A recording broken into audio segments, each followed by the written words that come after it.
Entre fascination et mépris, souvent, il nous est posé des questions à propos du diable. Et souvent, il y a beaucoup de choses qui sont dites, qui sont plus ou moins fausses, plus ou moins vraies. Alors, nous pourrions prendre quelques minutes maintenant pour reparler du diable et essayer de clarifier tout ça. Lorsqu'on parle du diable, on est pollué immédiatement par un imaginaire qui nous vient en grande partie du Moyen-Âge et qui fait que nous chargeons le diable de tout un tas de représentations. On l'imagine rouge, on l'imagine avec des cornes, on l'imagine avec une fourche, avec des pieds de bouc, avec tout un tas de choses qui viennent charger sa figure de plein d'éléments qui sont de l'ordre de la légende et du mythe et qui font que finalement on risque de jeter le bébé avec l'eau du bain. Et on risque de se dire, puisque ces représentations sont abusives, alors le diable lui-même n'existe pas. Bien plus loin que toutes ces questions mythologiques, la question du diable est une question avant tout théologique. Et nous nous interrogeons dans l'Église et nous réfléchissons depuis des siècles et des siècles sur cette figure du diable.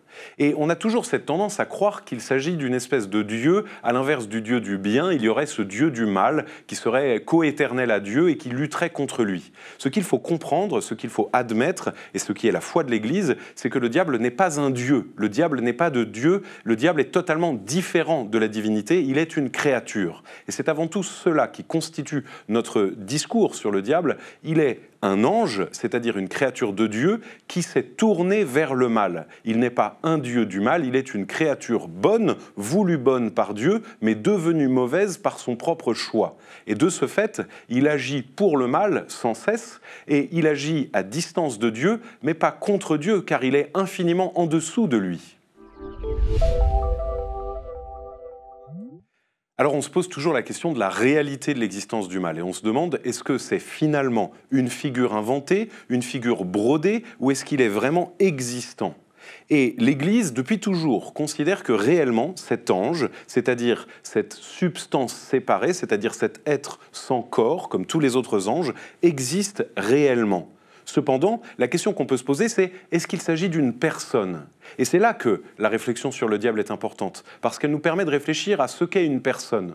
Le propre d'une personne, c'est d'être en relation avec l'autre, d'aller vers l'autre, d'être en soif de la rencontre. Le propre du diable, c'est qu'il est dans cette solitude absolue qui s'enferme sur lui-même et qui ne cherche que sa propre fin et son propre bien, sa propre jouissance. Et du coup, le diable n'est qu'un adversaire, celui qui combat contre les autres, qui n'est jamais en relation, jamais en communion. Et c'est pour ça que les représentations du Moyen-Âge le représentaient comme une espèce de monstre effrayant, parce qu'il est celui qui éloigne, celui qui effraie. Et donc, nous ne pouvons pas dire qu'il est une personne. Comme le disait le cardinal Ratzinger en son temps, il a perdu sa dignité de personne, il est la ruine de l'être personne, il n'est plus personnel. Et du coup, pour nous, c'est une invitation à être à l'inverse de lui. Si le diable est celui qui s'enferme dans sa solitude et dans sa méchanceté, il nous invite, nous, à être de vraies personnes, en soif de relations réelles avec nous-mêmes, dans un regard réel sur nous, relations réelles avec les autres,